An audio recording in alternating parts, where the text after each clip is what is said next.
When U.S. Immigration and Customs Enforcement officers tried to take a Tennessee man into custody early Monday morning, the man's neighbors stepped up to stop them, CNN affiliates WTVF and WZTV reported.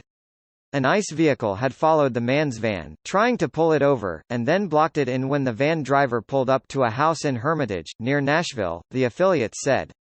The driver alerted immigrants' rights advocates and neighbors, and they rallied, bringing the man and his son, who was in the van with him, water, gas and food so they could stay in the van and avoid possible detention, the affiliates reported. The standoff lasted for hours. Nashville police were called, but stood by to keep the peace if necessary, the police department said in a statement. At some point, the neighbors formed a human chain around the man and his son, who weren't identified to the media, allowing them to get into a house, and later to get from the house to a car and drive away.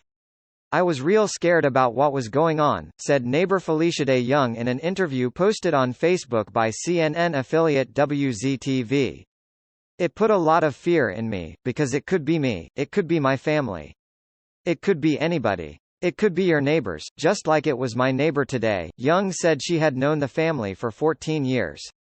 ICE officers chose to depart the scene today without making an arrest to de-escalate the situation, ICE spokesman Brian Cox told CNN in an email. Cox said he wouldn't say who the agency's target or targets may have been so as to not compromise a potential future operation that would seek to arrest the individual at a different time and place.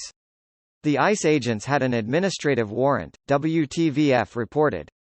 Nashville police, who had been called in by ICE, said in its statement that ICE was attempting to serve a detainer on the man.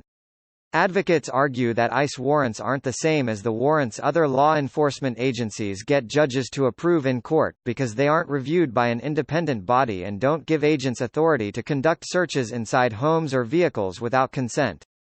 Daniel Iowati Yoon, a lawyer who said he witnessed Monday's standoff, said the ICE agents were sort of bullying the man, WTVF reported. They were saying, if you don't come out, we're going to arrest you, we're going to arrest your 12-year-old son, and that's just not legal, it's not the right law. We made sure they had water, they had food, we put gas back in the vehicle when they were getting low just to make sure they were okay, Young told WTVF.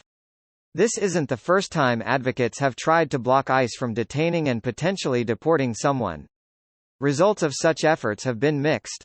A video that went viral earlier this year showed a man in upstate New York arguing with an ICE officers who attempted to stop the vehicle he was driving and detain the passengers inside. The man refused to open his car door and repeatedly told the officers the warrant they had wasn't signed by a judge. The officers eventually departed the scene, the agency said, to avoid further disruption.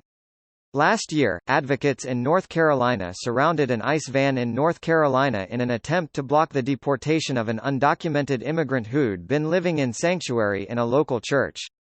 Police eventually arrested 27 people that day, and the undocumented immigrant was deported days later. Some faced obstruction charges. On Monday, advocates and neighbors alike told CNN affiliates they wouldn't back down. I know they're gonna come back, and when they come back, we're coming back, Young said. Thanks for listening to BIT News. Subscribe for more content.